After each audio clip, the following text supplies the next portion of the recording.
Hi, my name is Sam Schultz. I'm the Director of Outreach at Christ in the City.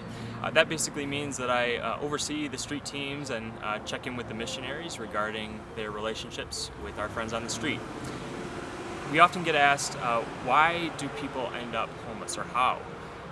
It's a complicated answer because everybody has a unique story. It probably has to do with their economic situation. Most people are living paycheck to paycheck, and so if they lose their job, there's a real possibility that they could end up homeless. But there's all sorts of factors, things like alcoholism, strain in relationships, the high cost of housing, especially here in Denver, and a whole host of other reasons. You may say, but I can think of all kinds of people that would take me in before I would resort to going out onto the street, which is true. But just imagine for a second, if every one of those relationships were tarnished or ruptured in a way that you felt like you couldn't go back to them for help. Maybe you had a falling out with a family member over a holiday, or maybe even reasons like I have shame and I don't feel that I can go to a friend or a family member for help. Maybe my addiction is preventing me from reaching out.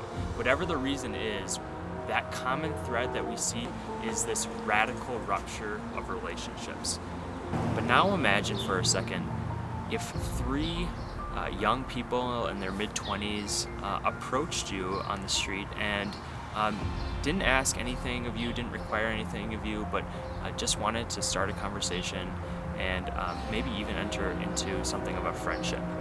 They just return day after day, and even though you're waiting for something to be asked of you, they don't. They just come and they bring themselves, they bring their smile. That is something that will transform somebody even in the deepest hopelessness. And that's what we do at Christ in the City.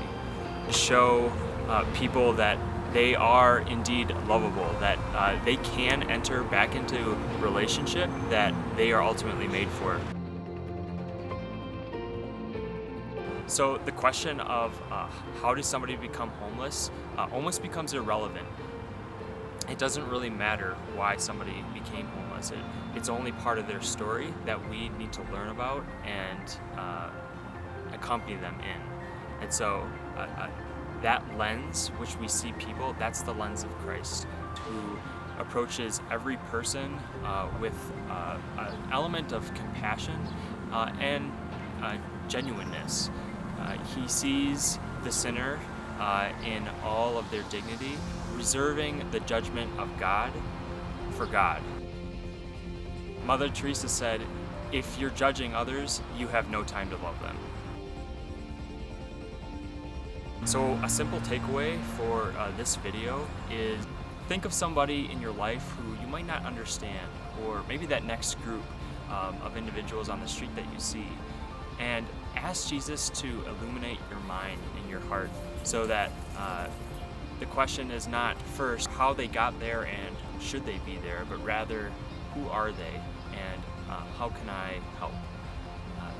Pray for the grace to accompany and listen well rather than judge. This is the beginning of accompaniment and the ability to start loving others in a way that you didn't know was possible. As always, thank you so much for your support. We would not be able to do this mission without your help and continued service to the